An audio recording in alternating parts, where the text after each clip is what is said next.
الحمد لله وكفى والصلاة والسلام على سيد الأنبياء وعلى آله وأصحابه الأتقياء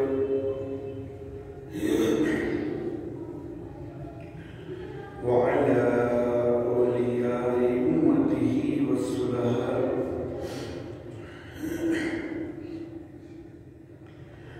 ونشهد أن لا إله إلا الله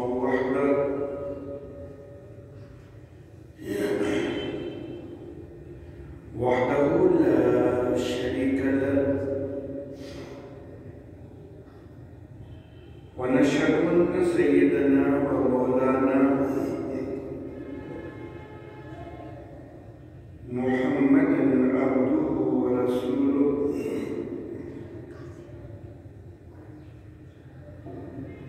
أما بعد قال الله تعالى في القرآن الحكيم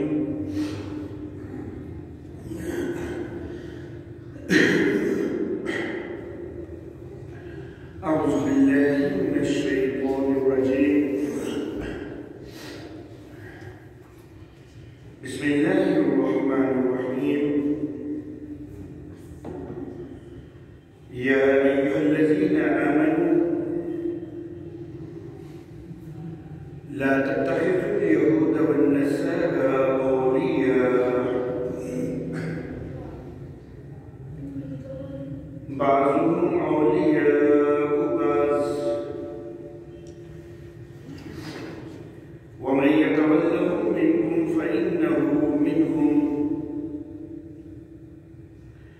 إن الله لا يهدي القوم الظالمين صدق الله مولانا العلي العظيم وبلغنا نبيه ورسوله الكريم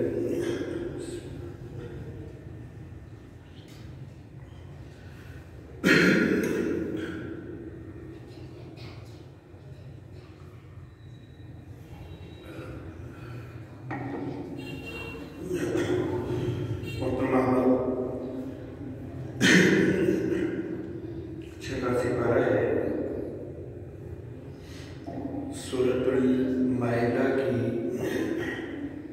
ایک آیت مبارکہ میں نے تلاوت کی ہے۔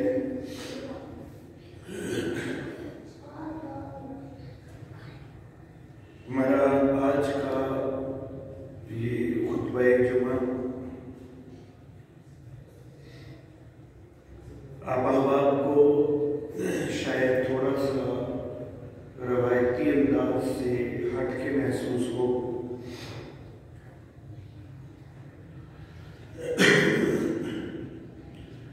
لیکن حالات کے تناظر میں یہ چیزیں بڑی اہم ہوتی ہیں، ضروری ہوتی ہیں۔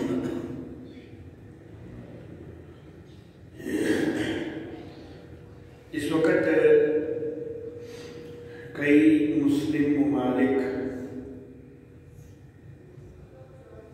اسرائیل کو تسلیم کر چکے ہیں اور کئی تسلیم کرنے کے لیے پر توڑ رہے ہیں۔ آج کی میری گزارشات کچھ اسی حوالہ سے ہوں گی۔ جو آیت مبارکہ میں نے تلاوت کی ہے، اس میں اللہ رب العزت یہ ارشاد فرماتے ہیں کہ ایمان والو، یہودیوں اور عیسائیوں کو دوست نہ بناؤ، وہ ایک دوسرے کے دوست ہیں۔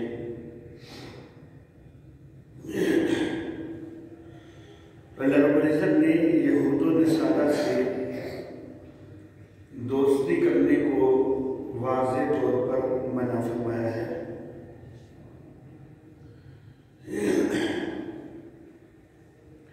ایک ہوتا ہے صرف تعلق رکھنا کسی انداز میں معاہدے وغیرہ کے ساتھ، تو وہ تو میرے آقا صلی اللہ علیہ وسلم نے بھی مدینہ کے یہود سے معاہدہ کیا اور تعلق رکھا. اور ایک ہوتا ہے گہری دوستی کر لینا، اپنے اور ان کے مفادات جو ہے وہ اس انداز میں اکٹھے کر لینا کہ جس سے بے شک عقیدے پر بھی ضرب آنے لگ جائے تو اس کو بھی برداشت کر لینا، اور صرف دنیاوی اور سیاسی مفادات کے لیے یکجائی اختیار کرنا، اس طرح کی دوستی قطعاً جائز نہیں ہے.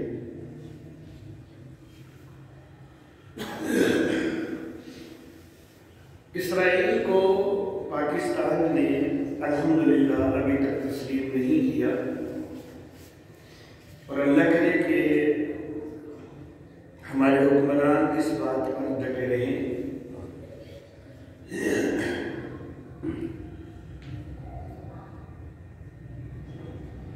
معاملہ اسرائیل کے ایک انتہائی اہم شہر کا ہے اصل میں، جس کو یروشلم کہا جاتا ہے، بیت المقدس یا بیت المقدس بھی کہا جاتا ہے. اصل میں یہ فلسطین کا شہر ہے.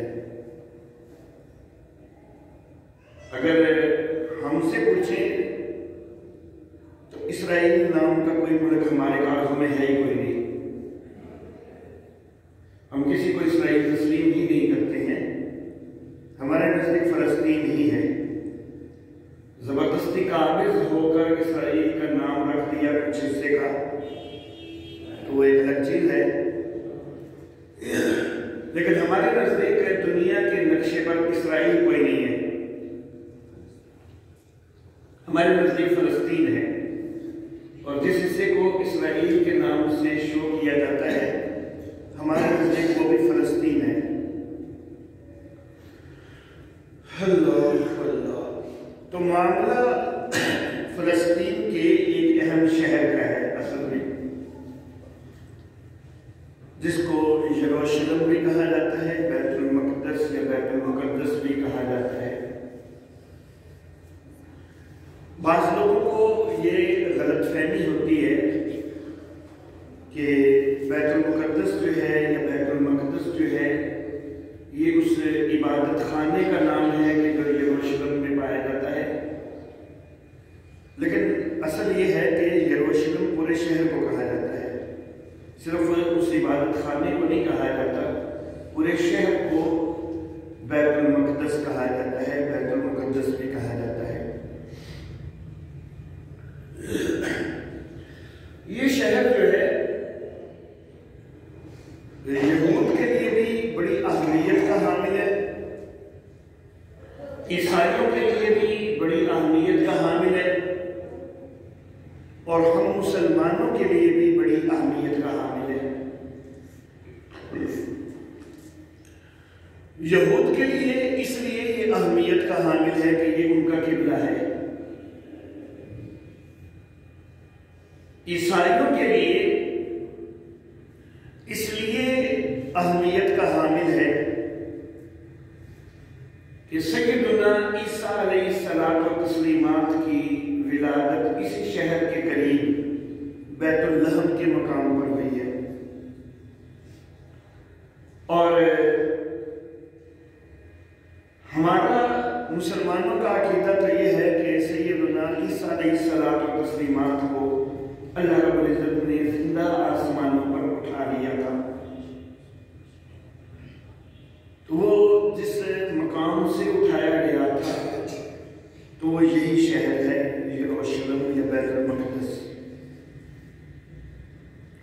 عیسائی حضرات صلیب کے قائل ہیں کہ حضرت عیسیٰ علیہ السلام کو سولی چڑھا دیا گیا تھا، وہ اس کے قائل ہیں، اور وہ سولی چڑھانے کا مقام بھی اسی شہر کو قرار دیتے ہیں.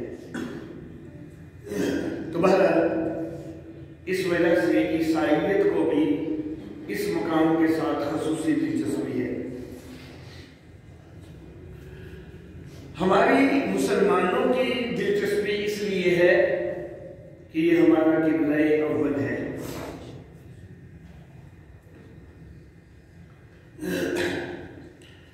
اب پھر ایک سوال پیدا ہوتا ہے کہ اس شہر کے اوپر اور اس علاقے کے اوپر کس کا حق ہونا چاہیے، یہود کا یا نصارہ یعنی عیسائیوں کا یا مسلمانوں کا؟ اب تینوں فریق اپنے اپنے طور پر دعویٰ کرتے ہیں، اگرچہ نصارہ عیسائی جو ہے وہ اس دعویٰ میں تھوڑے سے اس وقت پیچھے نظر آتے ہیں، لیکن یہود اور مسلمان اس معاملے میں بڑے سرگرم ہیں۔ ان کا کہنا ہے کہ ہمارا تسلط ہونا چاہیے، یہ hhمارا علاقہ ہے، لیکن مسلمان اس کو اپنا علاقہ قرار دیتے ہیں۔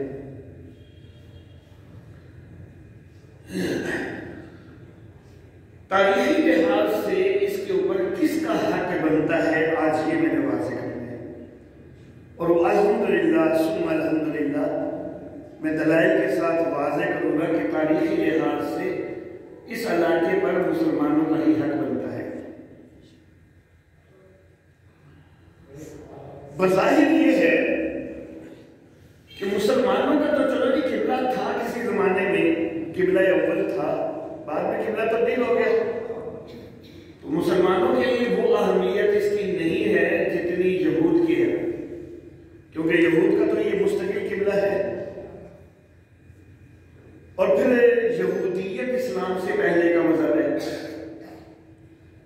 عیسائیت بھی اسلام سے پہلے کا ہے، یہودیت اس سے بھی پہلے کی ہے۔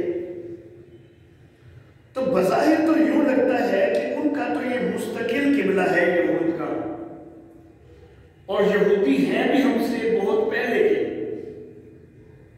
اور وہ پہلے سے اس کو قبلہ مانتے چلے آ رہے ہیں اور مستقل مانتے چلے آ رہے ہیں۔ ہم نے تو کچھ عرصہ مانا مسلمانوں نے، اس کے بعد ہم نے بیت اللہ کو قبلہ اللہ رب العزت کے حکم سے جو ہے وہ قرار دے دیا۔ تو بظاہر یہ ہے کہ یہود کا حق زیادہ بنتا ہے، کیونکہ وہ پہلے سے اس علاقے میں قابض رہے ہیں اور یہ علاقہ ان کا شمار ہوتا رہا ہے، بعد میں عیسائیوں نے یا مسلمانوں نے اس پر قبضہ کیا ہے۔ بظاہر جو بات ہے تو پھر یہ ان کا حق ہونا چاہیے، لیکن میں یہ عرض کرنا چاہوں گا کہ یہودیت اپنے حق کا تحفظ نہیں کر سکی تھی، اور ان سے ان کا یہ قبلہ چھینا مسلمانوں نے نہیں تھا۔ مسلمانوں نے چھینا ہوتا نا تو چلو ہم کہتے کہ تاریخی لحاظ سے شاید ہم مجرم بنتے ہیں، لیکن ہمارا اس معاملے سے کوئی لینا دینا نہیں ہے۔ یہودیت سے قبلہ مسلمانوں نے چھینا ہی نہیں ہے۔ یہودیت کا یہ قبلہ سب سے پہلے بخت نصر نے چھینا ہے، جس کو بنو گج نظر بھی کہا جاتا ہے اور بخت نصر بھی کہا جاتا ہے۔ حضرت عیسیٰ علیہ الصلوۃ والتسلیمات سے 586 یا 587 سال پہلے، یہ 586-87 قبل مسیح میں بخت نصر نے حملہ کیا اس علاقے پر، یروشلم پر، اور یروشلم کی اینٹ سے اینٹ بجا دی، اور ان کا جو ہیکل تھا سیدنا سلیمان علیہ الصلوۃ والتسلیمات کا تعمیر کردہ، جس کو ہیکل سلیمانی کہا جاتا ہے، جو یہود کا قبلہ ہے، تو بخت نصر نے اس کو تباہ و برباد کر دیا تھا، توڑ بد دیا، ختم کر دیا تھا۔ تورات کے سارے نسخے بھی اس نے جلا دیے تھے۔ تو یہ بخت نصر جو ہے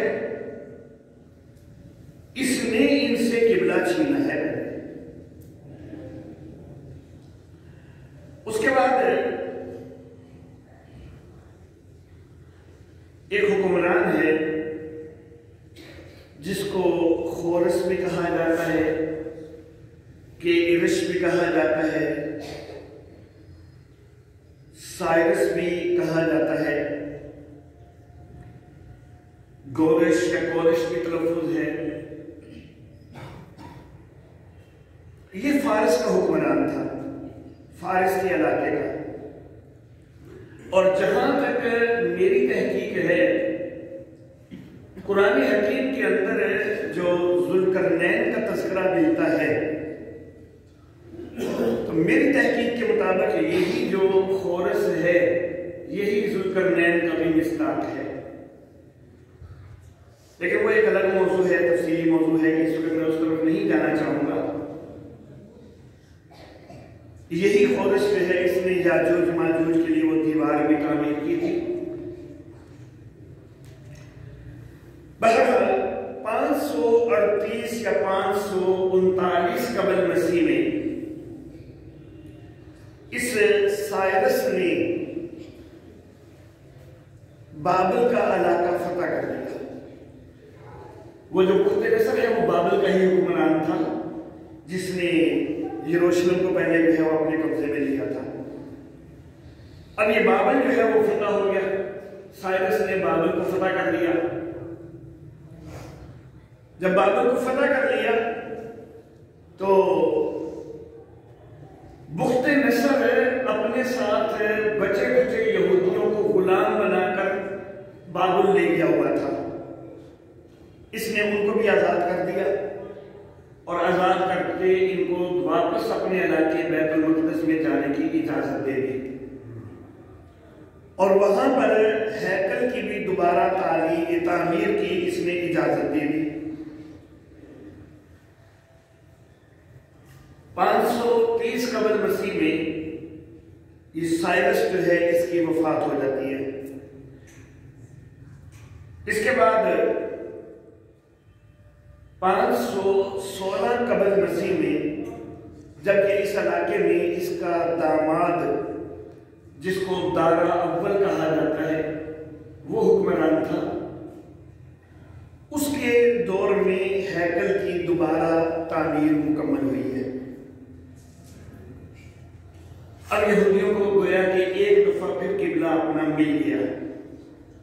تو پہلی دفعہ یہودیوں کا قبلہ چھیننے والے بابلی تھے.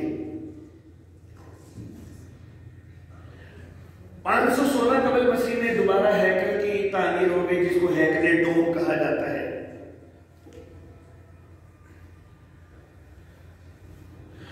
لیکن 70 عیسوی میں ایک رومی حکمران ٹائٹس نے اس علاقے پہ پھر حملہ کیا اور اس نے یروشلم کو پھر تباہ و برباد کر دیا اور ان کے ہیکل کو بھی تباہ و برباد کر دیا. اور یہ 70 عیسوی کی بات ہے. آج ہم سن 2021 میں چل رہے ہیں. تو یہ رومی حکمران تھا ٹائٹس کے جس نے دوبارہ ان کا قبلہ چھینا تھا. پہلی دفعہ کس نے چھینا؟ بابلیوں نے، اور دوسری دفعہ رومیوں نے چھینا. اس میں مسلمانوں کا کوئی کردار نہیں. مسلمان تو اس پر کبھی اسلام کی تو ابھی ابتدا بھی نہیں ہوئی ہے، ان سے قبلہ چھین چکا ہوا تھا. اللہ اللہ. اور جس وقت سے سن 70 عیسوی سے ٹائٹس نے جو یہ علاقہ فتح کیا ہے، اس وقت سے آج تک ان کا وہ ہیکل دوبارہ تعمیر نہیں ہوا ہے. گویا کہ عملی شکل میں ان کا قبلہ صفحہ ہستی پہ موجود ہی نہیں ہے کہیں بھی. عملی شکل میں ان کا وہ ہیکل ابھی تک کہیں بھی نہیں ہے. نظریاتی طور پر وہ ان کا قبلہ ہے، وہ مقام، لیکن عملی طور پر وہاں پر ان کا ہیکل تعمیر نہیں ہوا. اللہ اللہ. سن 132 عیسوی میں ایک یہودی سائمن کی قیادت میں ایک دفعہ پھر یہودیوں نے یروشلم کے اوپر قبضہ کر لیا. لیکن یہ قبضہ صرف 3.5 سال برقرار رہا. 135 عیسوی میں پھر رومی حکمران ہیڈریان نے ان کی اس کوشش کو بھی کچل کر رکھ دیا،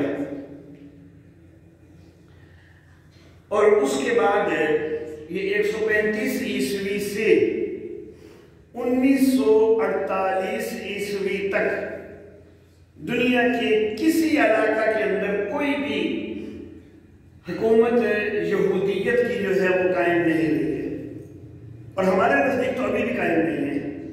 ہم نے ابھی بھی اسرائیل کو تسلیم نہیں کیا ہے، ہمارے نزدیک ابھی بھی کہیں بھی قائم نہیں ہے۔ اللہ اللہ، تو گویا کہ قبلہ کو چھیننے والے ان سے بابلی ہیں اور پھر رومی ہیں۔ 135 عیسوی سے رومیوں کا قبضہ اس کے اوپر مستقل ہو گیا، پھر یہاں پر عیسائیت رائج ہونی شروع ہو گئی، اس علاقہ کے اندر عیسائیت رائج ہونی شروع ہو گئی، یہاں تک کہ 4 صدی عیسوی میں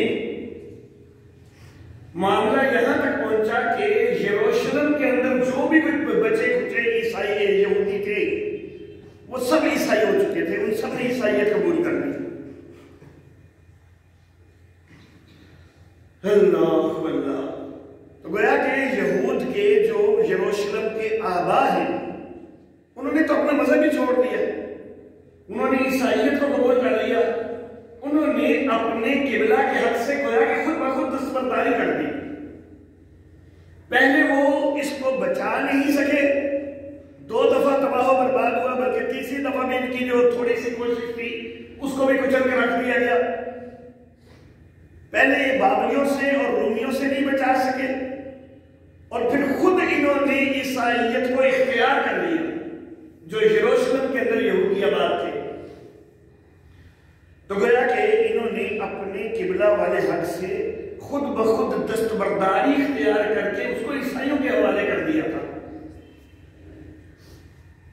اب گویا کہ یہ یروشلم جو ہے یہ عیسائیوں کے قبضہ میں چلا گیا، ان کے تصرف میں ہے۔ سن 17 ہجری میں 638 یا 639 عیسوی اس میں حضرت عمر بن العاص رضی اللہ تعالی عنہ اور حضرت ابو عبیدہ بن جراح رضی اللہ تعالی عنہ، یہ حضرت عمر فاروق رضی اللہ تعالیٰ عنہ کے دور کی بات ہے، تو یہ دونوں کمانڈر جو ہیں اسلامی فوج لے کے فلسطین کے علاقے کی طرف گئے ہیں۔ تو جس وقت یہ ادھر گئے ہیں تو وہاں پر جو اس وقت عیسائیوں کا سب سے بڑا پوپ اور پادری تھا سفرونیوس، جو وہاں کا اسقف ہے، سب سے بڑا پوپ اور پادری ہے، اس نے ان کمانڈر سے کہا کہ ہمیں جنگ کرنے کی کوئی ضرورت نہیں ہے، آپ آئے ہیں ہمارا علاقہ فتح کرنے کے لیے، ہم علاقہ خود دینے کے لیے تیار ہیں، ایک شرط ہے کہ آپ اپنے خلیفہ کو بلائیے اور ہماری کتابوں کے اندر وہ نشانیاں موجود ہیں کہ جو ایسے خلیفہ کی نشانیاں ہیں کہ جس نے ہمارا علاقہ فتح کرنا ہے، آپ اپنے خلیفہ کو بلائیے، ہم وہ نشانیاں دیکھیں گے، اگر وہ نشانیاں ہمیں نظر آ گئی تو ہم خود بخود جو ہے وہ شہر آپ کے حوالے کر دیں گے۔ تو جنگ کی کوئی ضرورت نہیں ہے، لیکن اگر وہ نشانیاں نظر نہیں آئی تو پھر بے شک آپ جنگ کرو یا جو مرضی کرو، پھر آپ قابض ہو ہی نہیں سکو گے، پھر ہم مقابلہ کریں گے۔ تو حضرت عمر بن العاص رضی اللہ تعالی عنہ انہوں نے حضرت عمر فاروق رضی اللہ تعالی عنہ کو پیغام بھیج دیا کہ آپ تشریف لائیے، ان لوگوں کا یہ مطالبہ ہے۔ تو اسقف اعظم سفرونیوس کے اس مطالبہ کی وجہ سے حضرت عمر فاروق رضی اللہ تعالی عنہ کے جس وقت یہ ہیں تو اتفاق کی بات یہ ہے کہ جس وقت فلسطین کے قریب پہنچے اور ادھر سے ان لوگوں کو بھی اطلاع ہو چکی تھی کہ حضرت عمر فاروق جو ہے وہ آ رہے ہیں، ذرائع سے پتہ چل رہا تھا کہ کہاں پہنچے ہیں۔ یہ لوگ شہر سے باہر نکلے استقبال کے لیے، اسلامی فوج بھی ہے اور عیسائی بھی ہے۔ حضرت عمر فاروق رضی اللہ تعالی عنہ ایک غلام کے ہمراہ آ رہے تھے، اور اتفاق کی بات یہ کہ باری باری جو ہے وہ سواری کی جا رہی تھی۔ تو جس وقت شہر کے قریب پہنچے ہیں، غلام کی باری سواری کے اوپر تھی، اونٹ کے اوپر غلام سوار تھا، حضرت عمر فاروق پیدل چل رہے تھے۔ تو وہ جو عیسائی پادری تھا سفرونیوس، اس نے صحابہ کرام سے پوچھا کہ وہ جو سواری کے اوپر ہے وہ آپ کا خلیفہ ہے؟ صحابہ کرام نے بتایا کہ نہیں، وہ تو غلام ہے، خلیفہ تو وہ ہے جو پیدل چل رہا ہے، ساتھ نکیل پکڑ کے آگے چل رہا ہے۔ اللہ اللہ، سفرونیوس کہنے لگا کہ پہلی نشانی یہی تھی، اور باقی نشانیوں کی ہمیں ضرورت ہی کوئی نہیں ہے۔ یہ بہت بڑی نشانی ہم نے دیکھ لی ہے کہ واقعی یہی فاتح ہے جس نے ہمارا علاقے کو فتح کرنا ہے، ہم اپنی چابیاں خود بخود حوالے کرنے کے لیے تیار ہیں۔ تو عیسائیوں نے خود قبلہ ہمارے حوالے کر دیا تھا۔ یہودیوں سے پہلے بابلیوں نے چھینا تھا، یہودی تحفظ نہیں کر سکے، پھر رومیوں نے چھینا، یہودی تحفظ نہیں کر سکے، اور پھر بچے کھچے یہودیوں نے خود عیسائیت قبول کر کے اپنے قبلہ کا حق عیسائیوں کو دے دیا، اور عیسائیوں نے خود مسلمانوں کو دے دیا۔ تو پھر ظاہر بات ہے کہ جب عیسائیوں نے خود مسلمانوں کو دے دیا ہے تو اب اس کے اوپر حق مسلمانوں کا ہی ہے۔ اللہ اللہ،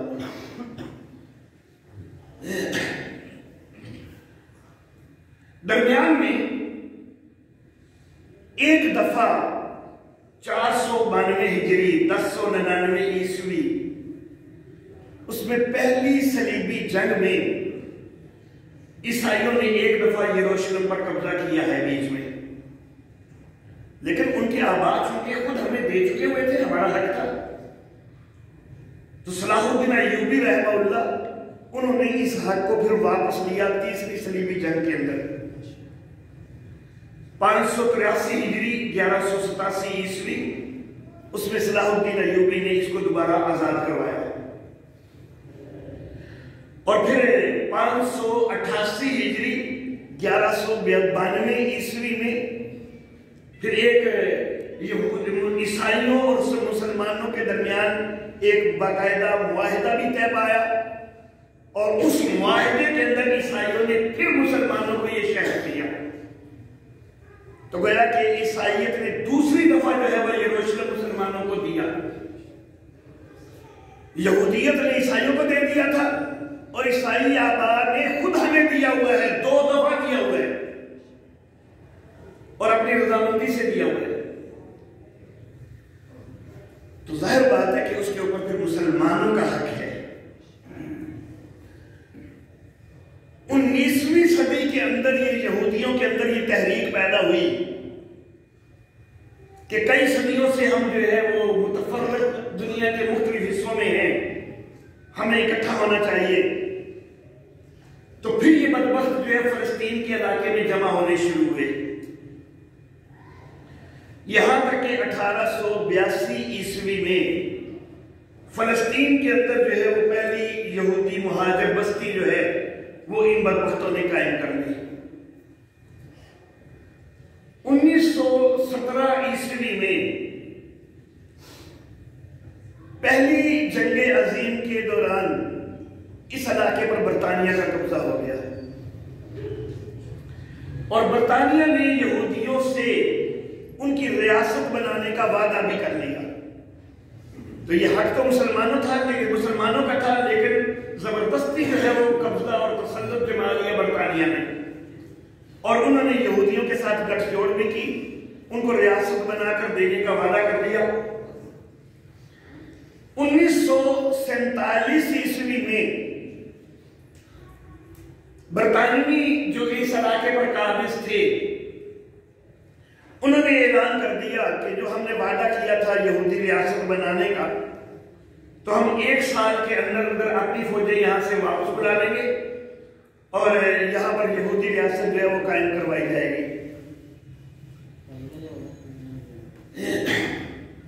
1947 میں ہی اقوام متحدہ کی جنرل کونسل نے بھی فلسطین کو تقسیم کرنے کا اعلان کر دیا کہ فلسطین کو تقسیم کر کے 2 حصے بنائے جائیں گے، ایک میں یہودی ریاست قائم ہوگی اور دوسرے میں عرب ریاست قائم ہوگی۔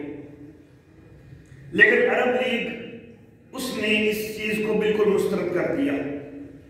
اسی طرح فلسطین کی عرب ہائر کمیٹی اس نے بھی مسترد کر دیا۔ لیکن اس کے باوجود 14 مئی 1948 کو جبکہ برطانوی فوجوں کی واپسی کے آخری دن میں 1 دن ابھی باقی تھا تو جیوش ایجنسی یہودیوں کی اس کے سربراہ ڈیوڈ بن گوریان نے یہودی ریاست کے قیام کا اعلان کر دیا۔ اللہ اللہ۔ لیکن اس سے اگلے دن ہی کئی عرب ممالک نے اپنی فوجیں یہاں پر بھیج دی اور عرب اسرائیل کی جنگ جو ہے وہ شروع ہو گئی، اگرچہ اسرائیل کو تسلیم نہیں کیا گیا لیکن یہود اور عرب کی جنگ جو ہے وہ شروع ہو گئی۔ اس کے بعد بھی جو ہے وہ ایک طویل تاریخ ہے، کئی جنگیں ہوئی ہیں۔ اللہ اللہ۔ تو بہرحال اب یہ سارا پس منظر جو میں نے ذکر کیا ہے تو اس سے بہت واضح ہے کہ بیت المقدس یہ کل بھی مسلمانوں کا تھا، آج بھی مسلمانوں کا ہے اور اس کو مسلمانوں کا ہی رہنا ہوگا۔ یروشلم ہمارا ہے اور انشاءاللہ یہ ہمارا ہی رہے گا۔ یہودی جو ہے اس کے اوپر زبردستی تسلط قائم کرنے کی کوشش کر رہے ہیں، اقوام متحدہ ان کا ساتھ دے رہی ہے، لیکن یہ زبردستی کا جو تصرف ہے، تسلط ہے، یہ ہم قبول کبھی بھی انشاءاللہ نہیں کریں گے۔ اس وقت ایک انتہائی پریشان کن جو صورتحال ہے وہ یہ ہے کہ کئی عرب ممالک جو ہے وہ یروشلم یہ اسرائیل کو تسلیم کرنے لگ گئے ہیں۔ یہ ہماری وہ ساری کوششیں جو کئی صدیوں سے ہو رہی ہیں کہ یہ ہمارا قبلہ اول ہے اور ہمارا علاقہ ہے، ہم نے اس کے اوپر اپنی حکومت رکھنی ہے، تو کئی صدیوں سے ہماری جو کوششیں ہیں تو عرب حکمران ان کے اوپر پانی پھیر رہے ہیں۔ متحدہ عرب امارات، بحرین، سولان، مراکش، ان کا تسلیم کر لینا اور پھر سعودی عرب کی اس کے اوپر پراسرار خاموشی، تو یہ چیز جو ہے یہ اس مسلمانوں کی صدیوں کی جد و جہد جو ہے اس کو نقصان پہنچا رہی ہے۔ اللہ اللہ۔ حتیٰ کہ ایک مسلم ملک کو سوو نے تو حد کر دی ہے، اس نے نہ صرف اسرائیل کو تسلیم کرنے کا اور سفارتی تعلقات قائم کرنے کا اعلان کیا، بلکہ اس نے یہ بھی اعلان کر دیا ہے کہ وہ اپنا سفارت خانہ بھی جو اسرائیل کا دارالحکومت تل ابیب ہے اس کی بجائے یروشلم میں قائم کرے گا۔ تو گویا کہ یروشلم کو باقاعدہ ان کو دینے کا اس نے اعلان کر دیا ہے کوسوو والوں نے۔ تو یہ انتہائی سنگین صورتحال ہے کہ مسلم ممالک جو ہے وہ خود اپنا حق جو ہے وہ ان کو دینے کے جو ہے وہ درپے ہو رہے ہیں۔ تو ابھی تک تو الحمدللہ ثم الحمدللہ ہماری گورنمنٹ جو ہے اس کے اوپر ڈٹی ہوئی ہے۔ دعا کیجئے کہ ہماری گورنمنٹ جو ہے وہ اس کے اوپر ڈٹی رہے، اور ہم حکومت پاکستان سے بھی یہ مطالبہ بھی کرتے ہیں کہ وہ اپنے اس موقف سے کہ یروشلم ہمارا ہے، بیت المقدس ہمارا ہے، فلسطین ہمارا ہے اور اسرائیل کا کوئی وجود نہیں ہے ہمارے نزدیک، اس موقف کے اوپر جو ہے اللہ کرے ہماری حکومت قائم رہے۔ وآخر دعوانا ان الحمدللہ۔